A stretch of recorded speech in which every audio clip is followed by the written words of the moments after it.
अब हम बात करते हैं बैंकिंग सिस्टम की। बैंकिंग सिस्टम की बात करते हैं, ठीक है। और हम जानते हैं कि भारत में जितने भी बैंक हैं, ठीक है, भारत में जितने भी बैंक हैं विदेशी बैंक को छोड़ करके, या विदेशी बैंक की भी बात करें तो भारत में जितने भी बैंक हैं उन सब का कंट्रोल जो होता है वो आरबीआई के पास होता है, ठीक है। आरबीआई हमारा केंद्रीय बैंक है। ये सारे ये जो है सेंट्रल बैंक है, और ये जितने भी बैंक है भारत के अंदर उन सबको कंट्रोल करने का काम करता है हमारा, ठीक है, आरबीआई। तो अब हम बात करते हैं कि भारत में कितने तरह के बैंक हैं। तो बाबू भारत में जो है 5 तरह के बैंक हैं। एक है तुम्हारा शेड्यूल्ड बैंक, दूसरा है नॉन शेड्यूल्ड बैंक यानी अनुसूचित बैंक, गैर अनुसूचित बैंक, तीसरा है आपका कॉमर्शियल बैंक जिसको व्यापारिक बैंक बोलते हैं, चौथा है डेवलपमेंट बैंक यानी विकासशील बैंक, पांचवा है कोऑपरेटिव बैंक यानी सहकारी बैंक, ठीक है। तो तुम मोटा मोटी समझ लो ऊपर ऊपर से, फिर डिटेल में समझते हैं कि जो अनुसूचित बैंक और गैर अनुसूचित बैंक है, ठीक है, उसके लिए जो है, इसके लिए जो है हमारा जो है आरबीआई एक्ट में चर्चा किया गया है कि अनुसूचित बैंक और गैर अनुसूचित बैंक बनने के लिए क्या कंडीशन है, ठीक है। तीसरा आपका है कॉमर्शियल बैंक, व्यापारिक बैंक। तो ये जो कॉमर्शियल बैंक होता है व्यापार करने के लिए होता है ये बैंक, यानी ये बैंक केवल इसलिए आया कि ये व्यापार कर सके, बिजनेस कर सके, और व्यापार और बिजनेस का मुख्य उद्देश्य क्या होता है, पैसा कमाना, ठीक है। यानी इस बैंक के अंतर्गत जो भी बैंक आएंगे और जिसको भी हम लोग देखते हैं वो सब का सब बाबू कमर्शियल बैंक ही है। तुम्हारा एसबीआई है, बैंक ऑफ इंडिया है, बैंक ऑफ बड़ौदा है, ग्रामीण बैंक है, ये सब का सब बाबू कमर्शियल बैंक है, ये चीज़ जान लो। चौथा तुम्हारा है डेवलपमेंट बैंक, विकासशील बैंक, ठीक है। डेवलपमेंट बैंक के अंतर्गत वो सब बैंक आते हैं जो किसी न किसी तरह से विकास का काम करते हैं, देश के विकास में अपना योगदान देते हैं। वो सब जैसे कि नाबार्ड हो गया, ठीक है, आईएफसीआई हो गई थी, आईएफसीआई हो गया, ये सब बैंक तुम्हारे डेवलपमेंट बैंक हो गए। इसके अलावा पांचवा है कोऑपरेटिव बैंक जिसको सहकारी बैंक कहते हैं।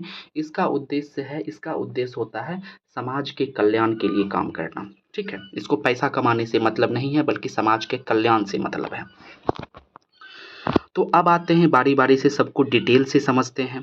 पहला हमारा बैंक है, एक साथ समझते हैं, अनुसूचित बैंक और गैर अनुसूचित बैंक को, यानी शेड्यूल्ड बैंक और नॉन शेड्यूल्ड बैंक को जो है हम लोग एक साथ समझते हैं, ठीक है। तो आरबीआई एक्ट 1934 के दूसरी अनुसूची में, आरबीआई एक्ट 1934 की दूसरी अनुसूची में जिन जिन बैंकों की चर्चा है वो सब का सब जो है बैंक शेड्यूल्ड बैंक है यानी अनुसूचित बैंक है। यानी जो भी भारत में बैंक है यदि उसकी माने कि भारत के सभी बैंकों की बात करें और उस बैंकों में आरबीआई एक्ट 1934 की दूसरी अनुसूची में जिन जिन बैंकों की चर्चा है वो सब के सब हमारे अनुसूचित बैंक यानी शेड्यूल्ड बैंक है, और जिसकी चर्चा नहीं है वो सब के सब हमारे नॉन शेड्यूल्ड बैंक यानी गैर अनुसूचित बैंक हैं, ठीक है। अब अनुसूचित बैंक होने के लिए शर्त क्या है, तो अनुसूचित बैंक होने के लिए कम से कम जो है 5 लाख रुपया होनी चाहिए। तो हमारा scheduled bank non scheduled bank खत्म हो गया।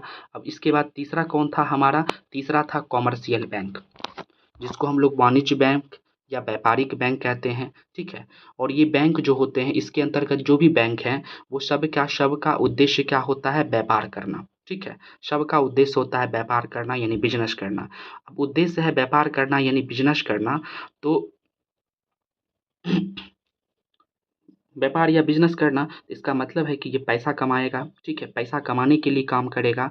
तो ये बैंक सब क्या करते हैं, ये इसके अंतर्गत जो भी बैंक आते हैं वो सब हमें बैंकिंग सर्विस दे करके हमसे हमारी रुपया से ही व्यापार करते हैं, हमें बैंकिंग सर्विस देते हैं और बदले में हमारे रुपया से ही वो व्यापार करते हैं। हमारा जो जमा रुपया होता है, ठीक है, उन्हीं से वो ऐसा करते हैं। और इसके अलावा हमारा जमा रुपया से ही वो क्या करते हैं, हमें लोन दे करके हमसे ब्याज के रूप में पैसा कमाते हैं। यानी कुल मिला के इसके अंतर्गत जो भी बैंक है वो सबका उद्देश्य क्या है, व्यापार करना।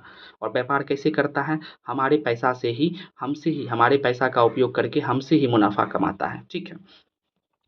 तो वाणिज्य बैंक और व्यापारिक बैंक के अंतर्गत यानी कॉमर्शियल बैंक जो है, कॉमर्शियल बैंक को 4 कैटेगरी में बांटा गया है। पहला है पब्लिक सेक्टर बैंक, दूसरा है प्राइवेट सेक्टर बैंक, तीसरा है फॉरेन बैंक और चौथा है रीजनल रूरल बैंक, जिसको ग्रामीण क्षेत्रीय ग्रामीण बैंक बोलते हैं। ठीक है, तो सबसे पहले बात करते हैं हम लोग पब्लिक सेक्टर बैंक की।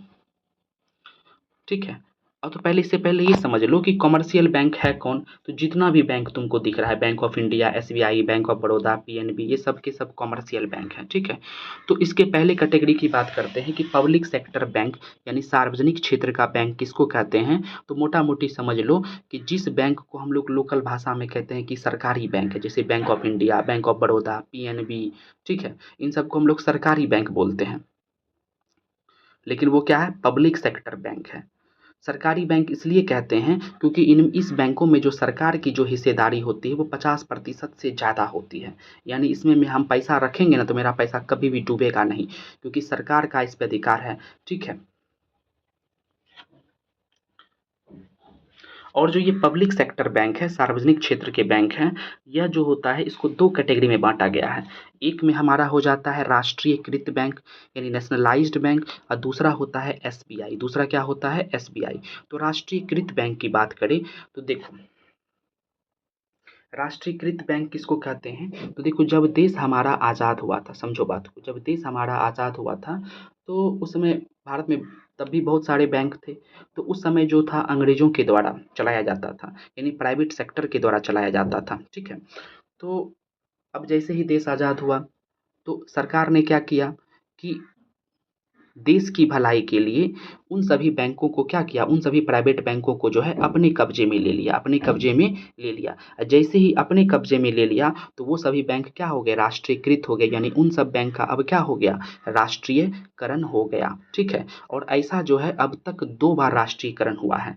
पहला बार, और दोनों का दोनों बार याद रखेंगे, इंदिरा गांधी के काल में ही हुआ है। ठीक है, पहली बार हुआ था 1969 ईस्वी में, 1969 ईस्वी में, नहीं तो इससे पहले जो था वो प्राइवेट बैंक का ही प्रचलन था। ठीक है, तो 1969 ईस्वी में जो है पहली बार बैंकों का राष्ट्रीयकरण हुआ। ठीक है, जिसके तहत जो है 14 बैंकों का राष्ट्रीयकरण किया गया। दूसरी बार जो है इंदिरा गांधी के समय में ही 1980 में जो है 6 बैंकों का राष्ट्रीयकरण हुआ। ठीक है, तो इस प्रकार जो है 1980 तक जो है कितने राष्ट्रीयकृत बैंक हो गए, 20 राष्ट्रीयकृत बैंक हो गए। ठीक है, बाद में 1993 ईस्वी में क्या हुआ कि जो एक बैंक था न्यू बैंक ऑफ इंडिया, ठीक है, उसका विलय हो गया पीएनबी में, तो एगो राष्ट्रीयकृत बैंक घट गया। तो इस प्रकार जो है 1993 में जो है कुल कितने राष्ट्रीयकृत बैंक हो गए, तो 20 में से एक घट गया यानी 19 हो गए। ठीक है, फिर पुनः जो है 1 अप्रैल 2019 को, 1 अप्रैल 2019 को जो है देना बैंक और विजया बैंक दोनों को जो है विलय कर दिया गया, मर्ज कर दिया गया बैंक ऑफ इंडिया में। ठीक है, तो 2 बैंक और घट गया, तो 19 में से 2 घट गया यानी 17 हो गया। ठीक है, यानी 2019 तक राष्ट्रीयकृत बैंक की जो है नेशनलाइज्ड बैंक या जिसको नेशनल बैंक कहते हैं उसकी संख्या कितनी हो गई, 17 हो गई। पुनः 1 अप्रैल 2020 को जो है वित्त मंत्री, उस समय निर्मला सीतारमन थी, उन्होंने 6 बैंकों को विलय कर दिया, 6 बैंकों का विलय कर दिया, तो 17 में से 6 घट गया।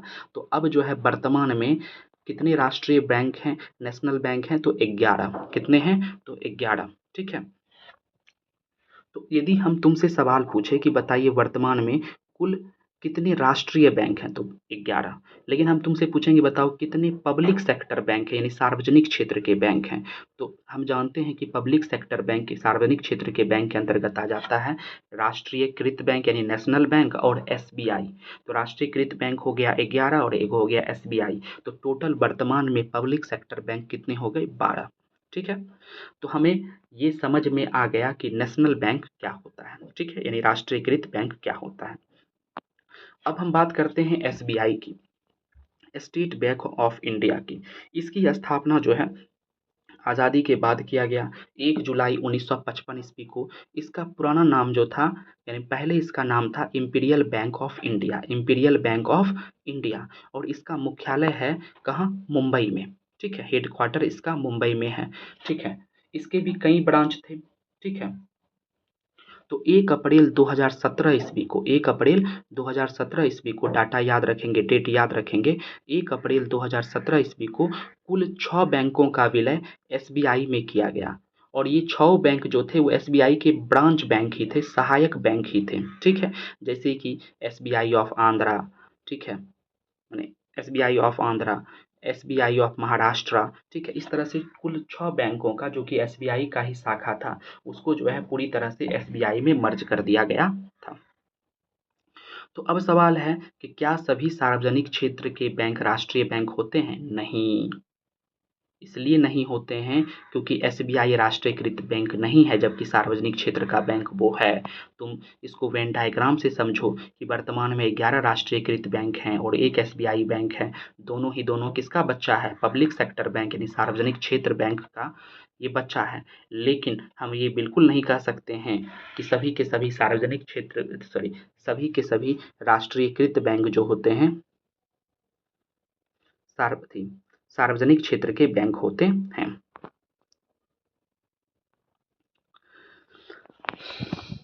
अब बात करते हैं हम लोग प्राइवेट सेक्टर बैंक की। सबसे पहले हमने बात किया पब्लिक सेक्टर बैंक। हम लोग अभी पढ़ रहे हैं कॉमर्शियल बैंक, ठीक है, जो व्यापारिक बैंक है उसके अंतर्गत पहले हम लोगों ने पढ़ा पब्लिक सेक्टर बैंक, सार्वजनिक क्षेत्र का बैंक, जिसके अंतर्गत हम लोगों ने नेशनल बैंक और SBI को देखा। अब हम देख रहे हैं private bank, private sector bank नाम से ही पता चल रहा है, यानी ये जो है प्राइवेट सेक्टर बैंक किसके द्वारा खोला जाएगा? निजी क्षेत्र के द्वारा खोला जाएगा। लेकिन इस पे कंट्रोल किसका रहेगा? तो हम जानते हैं कि बैंकों का बैंक RBI होता है, यानी इस पे कंट्रोल किसका होगा? RBI का होगा। प्राइवेट सेक्टर बैंक कौन कौन है? तो तुम्हारा देखो HDFC, axis, ICICI, yes bank, Kotak Mahindra, ये सब के सब प्राइवेट सेक्टर बैंक है, ठीक है। अब देखो आगे ध्यान रखेंगे कि प्राइवेट सेक्टर बैंक तो ये सब हो ही गए। प्राइवेट सेक्टर जो बैंक है उसको अगेन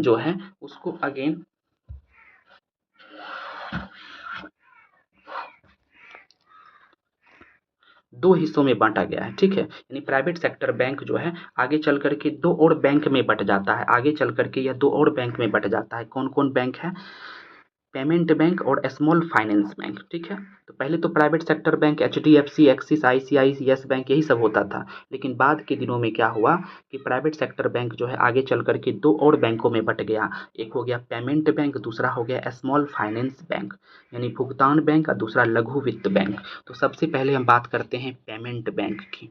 तो पेमेंट बैंक जो है ऐसे तो स्थापित नहीं हो गया होगा, स्थापना इसका नहीं हो गया होगा, किसी की सिफारिश पे हुआ होगा। तो नचिकेत मोड़ अर्थशास्त्री थे, उन्हीं के देखरेख में एक कमेटी बनाया गया, यानी नचिकेत मोड़ कमेटी की सिफारिश पर ही जो है भारत में 2014 में पेमेंट बैंक की जो है अवधारणा लाई गई, ठीक है। पेमेंट बैंक की अवधारणा लाई गई और 2015 में जो है RBI ने जो है 11 बैंकों को लाइसेंस दिया, ठीक है। अब बाद में जाकर के जो है 5 गो का कैंसिल हो गया और वर्तमान में जो है 6 पेमेंट बैंक जो है अभी चल रहा है भारत में, ठीक है। और 2015 में इसको लाइसेंस दिया, लेकिन आधिकारिक रूप से शुरू करने का आदेश कब दिया? तो 2016 में जो है RBI ने इसे आधिकारिक रूप से शुरू करने का आदेश दिया, ठीक है। लेकिन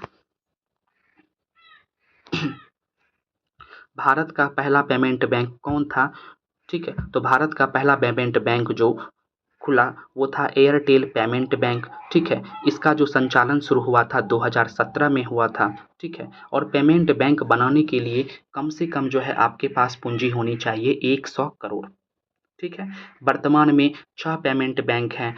कौन कौन है इनको याद रखेंगे? Airtel payment bank, Fino payment bank, Paytm payment bank, Jio payment bank, NSDL payment bank, इसके अलावा IPPB, ठीक है, इंडियन पोस्ट पेमेंट बैंक, जिसको हम पोस्ट ऑफिस वाला बोलते हैं, ठीक है। तो पोस्ट ऑफिस वाला का ध्यान दो। तो बाकी लोग तो प्राइवेट सेक्टर था, लेकिन ये पोस्ट ऑफिस तो सरकारी था, ठीक है। इसका काम नहीं था बैंकिंग वाला, लेकिन इसने जो है जब चूंकि RBI लाइसेंस बांट रहा था तो इसने भी अप्लाई कर दिया, तो RBI को इसको लाइसेंस देना पड़ गया, ठीक है। तो यह एकमात्र सरकारी संस्था है जो हमारा क्या है? पेमेंट बैंक है, इंडियन पोस्ट पेमेंट बैंक, ठीक है। इसके अलावा और भी चीज़ें याद रखेंगे कि जो पेटीएम पेमेंट बैंक है इसने क्या किया? इसने थोड़ा सा घपलाबाजी किया। वर्तमान में जो है इन्होंने जो है बहुत सारा खाता खोल दिया, तब जा कर के RBI ने जो है 2014 में जो है इसे जो है नया ग्राहक लेने पर रोक लगा दिया कि जो पुराना ग्राहक है आप उसी का जो है लेन देन का काम कीजिए, आप नया ग्राहक नहीं बना सकते हैं, ठीक है। अब जो ये पेमेंट बैंक होता है यह केवल डिमांड और डिपॉजिट पर काम करता है, यानी मांग और जमा पर ही चलता है, यानी इसमें सेविंग अकाउंट और करेंट अकाउंट ही चलेगा।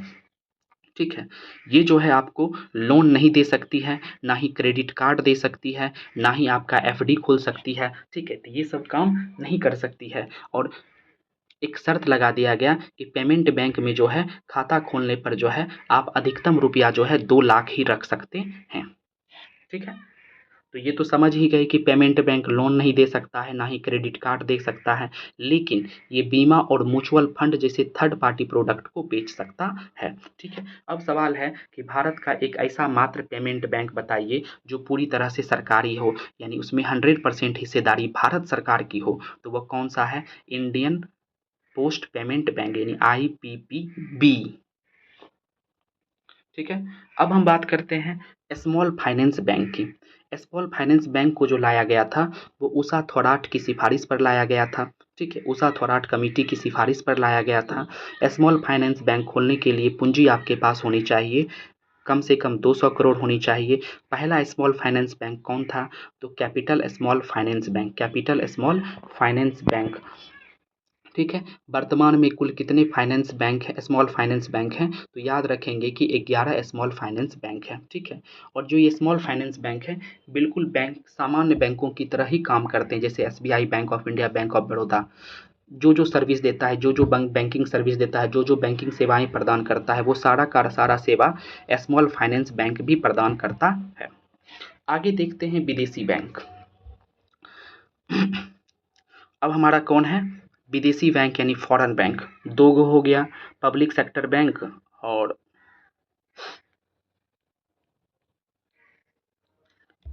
Public bank. ठीक है, पब्लिक सेक्टर बैंक और प्राइवेट बैंक। ठीक है, तीसरा हमारा है फॉरेन बैंक। फॉरेन बैंक किसको कहेंगे? नाम से ही पता चल रहा है, विदेशी बैंक, यानी वैसा बैंक जिसका मुख्यालय यानी हेड क्वार्टर कहाँ हो? विदेश में हो, लेकिन उसका ब्रांच जो है अपने भारत में है। ठीक है, यानी हेड क्वार्टर बैंक का होना चाहिए विदेश में, लेकिन ब्रांच कहाँ पे हो? भारत में खोले हो, तो वो सारा का सारा बैंक जो हो जाएगा विदेशी बैंक हो जाएगा। ठीक है, यानी वैसा बैंक जिनका मुख्यालय कहाँ हो? विदेश में हो, लेकिन सेवाएं ब्रांच खोल करके हमारे देश में क्या कर रहा है? सेवाएं दे रहा है, तो ऐसा बैंक जो है विदेशी बैंक यानी फॉरेन बैंक कहलाता है। जैसे एग्जाम्पल के तौर पर HSBC हांगकॉन्ग, संघाई बैंकिंग कॉरपोरेशन, दूसरा हो गया स्टैंडर्ड एंड चार्टर्ड बैंक, तीसरा हो गया bank of Abu Dhabi, bank of Malaysia, बहुत सारे हैं इस तरह से। ठीक है, अब इसके बाद देखो चौथा मेरा कौन है? चौथा है हमारा रीजनल रूरल बैंक, यानी क्षेत्रीय ग्रामीण बैंक, क्षेत्रीय ग्रामीण बैंक। तो सबसे पहले समझते हैं कि क्षेत्रीय ग्रामीण बैंक किसकी सिफारिश पर लाया गया। ठीक है, तो नरसिम्हा कमेटी की सिफारिश पर, नरसिम्हा कमेटी की सिफारिश पर 1975 ईस्वी में भारत के अलग अलग हिस्सों में जो है 5 RRB बनाए गए थे, 5 रीजनल रूरल बैंक यानी क्षेत्रीय ग्रामीण बैंक बनाए गए थे। तो याद रखेंगे वो पांचों कहाँ था? तो गोरखपुर उत्तर प्रदेश में, मुरादाबाद उत्तर प्रदेश में, जयपुर में जो कि राजस्थान की राजधानी है, भिवानी जो कि हरियाणा में है, मालदा जो कि पश्चिम बंगाल में है। ठीक है, इसमें बात करें तो सबसे पहला क्षेत्रीय ग्रामीण बैंक यानी पहला RRB कहाँ पे खोला गया था? तो पहला RRB जो है तुम्हारा मुरादाबाद में बनाया गया था और उसका नाम रखा गया था प्रथमा UP ग्रामीण बैंक। ठीक है, और इसके प्रायोजक कौन है? तो इसके प्रायोजक बैंक जो है PNB है। अब ये प्रायोजक बैंक क्या होता है? तो आप याद रखेंगे कि जो भी क्षेत्रीय ग्रामीण बैंक होता है, जो भी आपका क्षेत्रीय ग्रामीण बैंक होता है, जो भी RRB होता है, उसको खोलने के लिए पूंजी कौन लगाता है? तो उसको खोलने के लिए पूंजी जो है आधा पूंजी केंद्र सरकार लगाती है, यानी 50% जो है पूंजी केंद्र सरकार लगाती है, 15% पूंजी जो है वो उस राज्य की सरकार लगाती है जिस राज्य में जो है वो RRB खोला गया है, और 35% पूंजी जो है प्रायोजक बैंक लगाता है, स्पॉन्सर्ड बैंक लगाता है। ठीक है, क्यों क्यों बैंक को इसमें शामिल किया गया? क्यों नहीं जो है केंद्र और राज्य सरकार ही इसमें शामिल हुआ? तो देखो चूंकि है क्या कि केंद्र और राज्य के बहुत सारे काम हैं, वो जो है बार बार आके इस बैंकिंग सर्विस को नहीं देख सकता है, तो इसलिए जो है उन्होंने क्या किया, बैंक के अंदर ही इसको कर दिया, किसी ना किसी बैंक के अंदर, जिस बैंक के अंदर ये काम करेगा, ठीक है, उसी को प्रायोजक बैंक बोल दिया गया। ठीक है, यानी उसी की देखरेख में होगा। अब चूंकि प्रायोजक बैंक का उसमें पैसा लगा हुआ है ग्रामीण बैंक में, तो वो क्या होगा, ठीक ढंग से जो है अपना देखेगा, क्योंकि पैसा लगा हुआ है, क्योंकि डूबेगा तो उसका पैसा भी डूबेगा। तो यही वजह है कि प्रायोजक बैंक बनाया गया, ठीक है। और ये जो प्रायोजक बैंक जो है, स्पॉन्सर्ड बैंक जो है, ये कोई ज़रूरी नहीं है कि पब्लिक सेक्टर वाला ही होना चाहिए। पब्लिक सेक्टर वाला भी चलेगा और प्राइवेट सेक्टर वाला भी प्रायोजक बैंक हो सकता है, ठीक है। और ये जो ग्रामीण बैंक हैं वो सभी के सभी ग्रामीण बैंक कैसे काम करते हैं, तो आरआरबी एक्ट 1976 के तहत जो है सारे ग्रामीण बैंक काम करते हैं। अब बात करें कि ग्रामीण बैंक हमारे देश में है कितना, तो वर्तमान में हमारे देश में जो है कुल 43 ग्रामीण बैंक काम कर रहे हैं। लेकिन सरकार की ऐसी मंशा है कि जून से जो है 28 ग्रामीण बैंक करने की, यानी एक राज्य एक ग्रामीण बैंक करने की, लेकिन अभी तक जो है इसे जो है किया नहीं गया है। यानी वर्तमान में जो है अभी भी 43 ग्रामीण बैंक ही हैं, ठीक है। अब इस ग्रामीण बैंक की देखरेख कौन करता है, यानी इस ग्रामीण बैंक पे कंट्रोल किसका होता है, सुपरविजन किसका होता है, तो वो है नाबार्ड। कौन है, नाबार्ड, ठीक है। होना चाहिए था आरबीआई, क्योंकि सभी बैंकों को कंट्रोल आरबीआई करता है। लेकिन चूंकि आरबीआई और भारत सरकार ने क्या किया कि इसके लिए जो है, यानी ग्रामीण बैंक के नियंत्रण के लिए जो है इसे नाबार्ड को दे दिया, ठीक है। तो नाबार्ड को हम लोग अलग से पढ़ेंगे, ठीक है। तो ये हो गया। अब हम बात करते हैं कोऑपरेटिव बैंक यानी सहकारी बैंक, ठीक है। कोऑपरेटिव बैंक यानी सहकारी बैंक क्या होता है, तो ये भी ग्रामीण बैंक की तरह भी यह क्या होता है, एक बैंक ही होता है। लेकिन ये काम करता है बिल्कुल सामाजिक कल्याण के लिए। इसको प्रॉफिट लॉस से कोई मतलब नहीं है, ये केवल और केवल सामाजिक कल्याण के लिए काम करता है, यानी नो प्रॉफिट और नो लॉस पर काम करता है। और इसको जो है, इसको भी पहले नियंत्रण नाबार्ड ही करता था, लेकिन वर्तमान में इसको नियंत्रण जो है आरबीआई ही करता है, ठीक है। पांचवा पांचवा तुम्हारा है डेवलपमेंट बैंक यानी विकासशील बैंक, ठीक है। तो हम जान रहे हैं डेवलपमेंट बैंक कौन होगा, तो जो किसी न किसी रूप में देश का विकास का काम कर रहा हो, यानी विकासशील बैंक यानी डेवलपमेंट बैंक के अंतर्गत वो सभी बैंक आएंगे जो किसी न किसी प्रकार के विकास का काम करते हैं, ठीक है, विकास का काम करते हैं। अब चूंकि विकास, देश के विकास की बात हो रही है, तो इसको रेगुलेट करने का काम कौन करेगा, आरबीआई तो करेगा ही करेगा, साथ में भारत सरकार भी करती है, यानी दोनों मिलकर करती है, आरबीआई और भारत सरकार दोनों मिलकर जो है इसको रेगुलेट करती है, यानी इस पर नियंत्रण जो होता है आरबीआई और भारत सरकार दोनों का होता है। किस पर, डेवलपमेंट बैंक पर। अब डेवलपमेंट बैंक, 6 डेवलपमेंट बैंक हैं जिनको हमें पढ़ना है। एक है नाबार्ड, दूसरा है सीडबी, तीसरा है एक्जिम, चौथा है आईएफसीआई, ठीक है, पांचवा है एनएचबी और छठा है नेबफिड। तो सबसे पहले हम देखते हैं नाबार्ड को। नाबार्ड फुल फॉर्म होता है national bank for agriculture and rural development, यानी राष्ट्रीय कृषि और ग्रामीण विकास बैंक। देखो नाम से ही पता चल रहा है कि काम क्या होगा इसका। इसका काम है कि कृषि और गांव के विकास में योगदान देना, ठीक है, उसके लिए काम करना। तो ये नाबार्ड बैंक किसकी सिफारिश पर स्थापना किया गया, तो बी शिवरामन कमेटी की सिफारिश पर, डेट याद रखेंगे 12 जुलाई 1982 को जो है नाबार्ड की स्थापना की गई। नाबार्ड का मुख्यालय कहाँ है, तो मुंबई में है, ठीक है। नाबार्ड काम क्या करता है, तो पहले ही समझ गए कि कृषि क्षेत्र में और ग्रामीण कृषि क्षेत्र में अपना योगदान देगा। इसके अलावा जो है नाबार्ड का मुख्य काम क्या है, तो ये जो ग्रामीण बैंक है, क्षेत्रीय ग्रामीण बैंक जो है, जो कि आरआरबी है, उसको मजबूती प्रदान करने का काम करता है, यानी कंट्रोल करने का काम करता है। दूसरा है आईएफसीआई, ठीक है, फुल फॉर्म क्या होता है, industrial finance corporation of India limited. नाम से ही पता चल रहा है, क्या नाम इसका हो गया, भारतीय औद्योगिक वित्त निगम लिमिटेड। नाम से क्या पता चल रहा है कि यह जो है इंडस्ट्री को मजबूती देगा।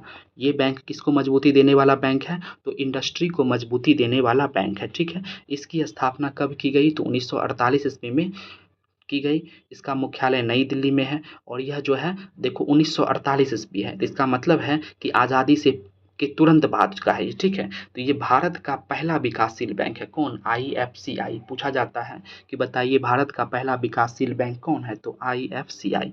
इसके बाद है सिडबी।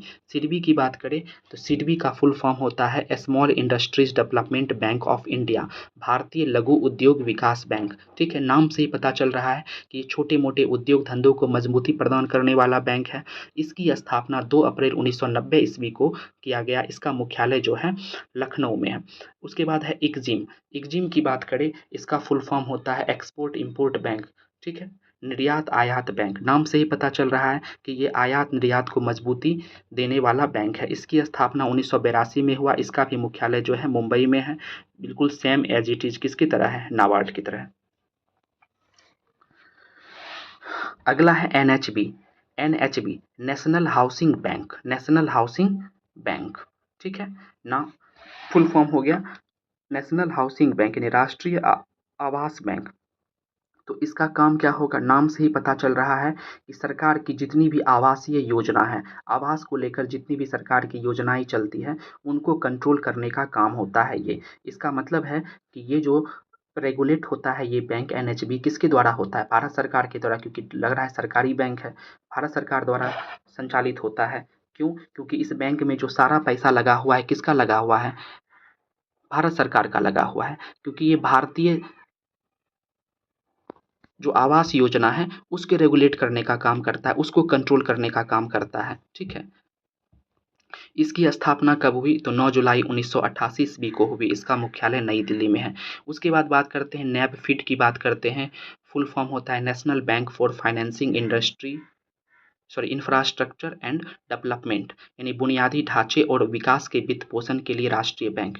नाम से ही पता चल रहा है कि ये क्या करेगा, तो देश की इंफ्रास्ट्रक्चर जैसे सड़क, पुल, पुलिया आदि को मजबूती देने का काम करेगा, उसके विकास के लिए काम करेगा, ठीक है। और इसकी स्थापना जो किया गया 2021 में किया गया सरकार के द्वारा, क्योंकि ये सरकार के लिए काम कर रहा है, ठीक है। और ये 2021 में, इसका मतलब है कि ये सबसे लेटेस्ट डेवलपमेंट बैंक है, ठीक है। यानी सबसे लेटेस्ट बैंक डेवलपमेंट बैंक कौन है, नैबफिड है। और इसका भी मुख्यालय कहाँ है, तो मुंबई में है। अब हम बात करते हैं आरबीआई की, किसकी बात करते हैं, RBI, reserve bank of India. तो सबसे पहला चीज़ ध्यान रखो कि आरबीआई को जो है भारत का केंद्रीय बैंक कहा जाता है, सेंट्रल बैंक कहा जाता है। क्यों कहा जाता है, क्योंकि ये सभी बैंकों का बैंक होता है, सारे बैंक पर इसका नियंत्रण होता है, कंट्रोल होता है। इसी वजह से आरबीआई को केंद्रीय बैंक या सेंट्रल बैंक कहा जाता है, ठीक है। अब इसके इतिहास की बात करते हैं। तो सबसे पहले आरबीआई की स्थापना कैसे हुई, इसका इतिहास क्या है, ठीक है। तो सबसे पहले 1926 में हिल्टन यंग या रॉयल कमीशन द्वारा आरबीआई की स्थापना की सिफारिश किया गया, ठीक है। यानी आरबीआई की स्थापना को लेकर सिफारिश पहली बार किसके द्वारा किया गया, 1926 में हिल्टन यंग या रॉयल कमीशन के द्वारा किया गया। और तब जा कर के 1934 ईस्वी में जो है आरबीआई एक्ट आया। और तब 1 अप्रैल 1935 को जो है आरबीआई की स्थापना हुई। और आरबीआई की स्थापना कहाँ हुई, तो कोलकाता में हुई, ठीक है। आरबीआई की स्थापना कोलकाता में हुई, ठीक है।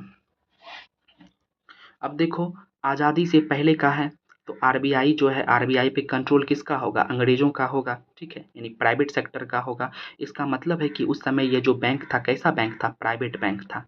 और उस समय इसकी स्थापना में, ठीक है, एस्टेब्लिश करने में टोटल 5 करोड़ पूंजी खर्च हुआ था, 5 करोड़ पूंजी खर्च हुआ था। लेकिन अभी हम जानते हैं कि आरबीआई का जो मुख्यालय हेडक्वार्टर कहाँ है, मुंबई में है। तो कब आया, तो 1937 ईस्वी में, यानी कि 2 साल के जस्ट बाद ही, यानी जब आरबीआई की स्थापना हुई उसके 2 साल बाद ही, यानी 1937 में कोलकाता से इसे मुंबई शिफ्ट कर दिया गया। किसको, आरबीआई के मुख्यालय को, यानी आरबीआई को, ठीक है।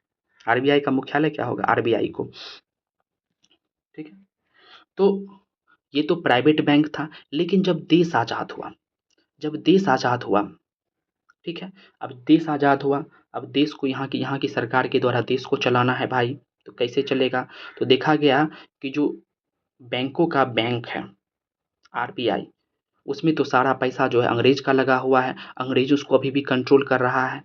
तो बोला ऐसे में कैसे काम चलेगा। तो सबसे पहले क्या करना है कि इसको पहले राष्ट्रीयकृत करना है। तो क्या किया, उसको अपने कब्जे में लेकर के भारत की सरकार ने जो है उसको, आरबीआई को अपने कब्जे में लेकर के जो है उसको राष्ट्रीयकृत किया। और ये कब हुआ, तो 1 जनवरी 1949 ईस्वी को जो है आरबीआई का राष्ट्रीयकरण हुआ, ठीक है। यानी भारत का पहला कोई राष्ट्रीयकृत बैंक था तो वो कौन था, आरबीआई था। यानी भारत का पहला राष्ट्रीयकृत बैंक तुमसे पूछा जाएगा तो क्या आंसर हो जाएगा, आरबीआई, ठीक है। और हम जानते हैं कि आरबीआई जो होता है देश के अंदर जितने भी बैंक हैं उन सबको कंट्रोल करने का काम करता है। तो क्या ये आरबीआई जो है देश के बाहर के बैंकों को भी कंट्रोल करने का काम करता है? नहीं,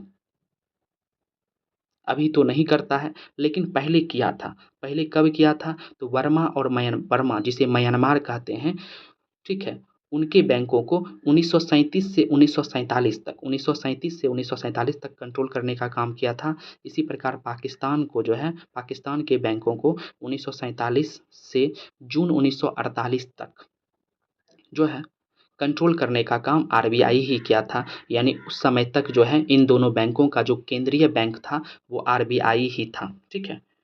अब बात करें आरबीआई में गवर्नर होता है सबसे बड़ा पद। तो आरबीआई के वर्तमान में गवर्नर कौन है? तो संजय मल्होत्रा हैं और वे 26वें नंबर के गवर्नर हैं। इसको भी याद रखेंगे। अब कुछ महत्वपूर्ण फैक्ट है आरबीआई से संबंधित, उसकी बात कर लेते हैं।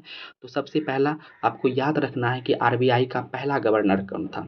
तो हम जानते हैं कि आरबीआई की स्थापना 1935 में आज़ादी से पहले हुई है। इसका मतलब है कि गवर्नर जो भी रहा होगा वो अंग्रेज ही रहा होगा। तो आरबीआई का पहला गवर्नर ऑसबर्न स्मिथ था।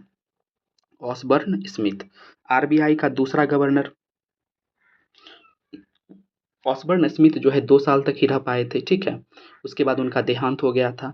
ठीक है। तो आरबीआई का दूसरा गवर्नर बनाए गए थे जेम्स टेलर। ठीक है। उसके बाद आरबीआई के तीसरे गवर्नर की बात करें तो भारतीय को बनाया गया था जिनका नाम था सीडी देशमुख। यानी पहला भारतीय आरबीआई गवर्नर कौन था?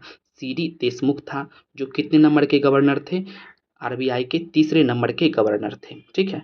अब आता है क्वेश्चन कि सबसे लंबे कार्यकाल वाले आरबीआई के गवर्नर कौन थे, यानी जिनका कार्यकाल सबसे लंबा रहा है। ठीक है। तो वो हो जाएगा वेनेगल रामाराव। और सबसे कम कार्यकाल वाला जो बहुत कम दिनों तक रहा हो वैसा कौन है आरबीआई का गवर्नर?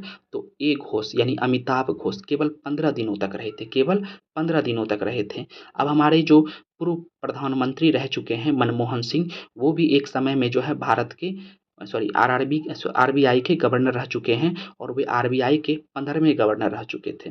आरबीआई के 15वें गवर्नर रह चुके थे। ठीक है। और आज तक जो है कोई भी महिला जो है आरबीआई की गवर्नर नहीं बनी है, भले डिप्टी गवर्नर बनी है। ठीक है। यानी उप गवर्नर बनी है। तो बात करते हैं कि आरबीआई की पहली महिला डिप्टी गवर्नर यानी उप गवर्नर कौन थी? तो केजी उदेसी। ठीक है। अगला चीज,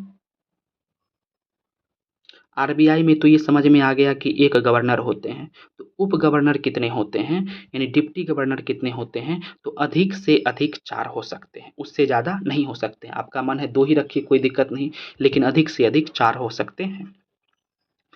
अब बात करते हैं आरबीआई का काम क्या है।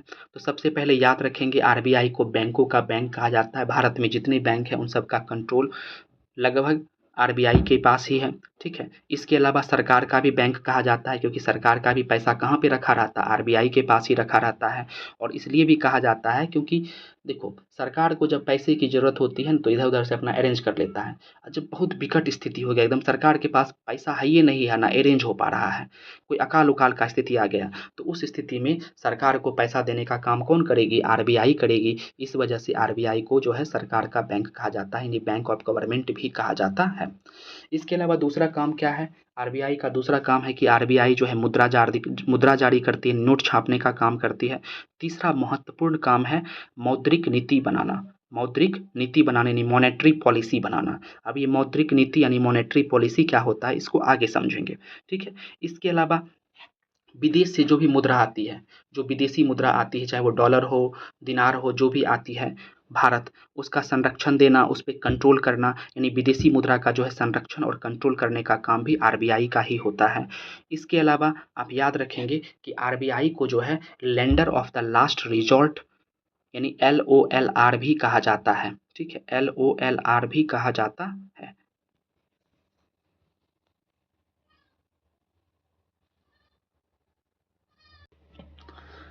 यानी अंतिम उपाय का ऋणदाता। यानी कहने का मतलब हो गया कि अब मान के चलो किसी को भी कहीं से कोई ऋण नहीं मिल रहा है या सरकार को भी कहीं से कोई ऋण नहीं मिल रहा है, तो ऋण कौन दे देगा अंतिम में? जब कोई ऋण नहीं देगा तो कौन दे देगा? आरबीआई दे देगा। इसलिए आरबीआई को lender of the last resort यानी LOLR कहा जाता है, यानी अंतिम उपाय का ऋणदाता। तो ठीक है, तो आज के लिए इतना ही। धन्यवाद। जय हिंद, जय भारत।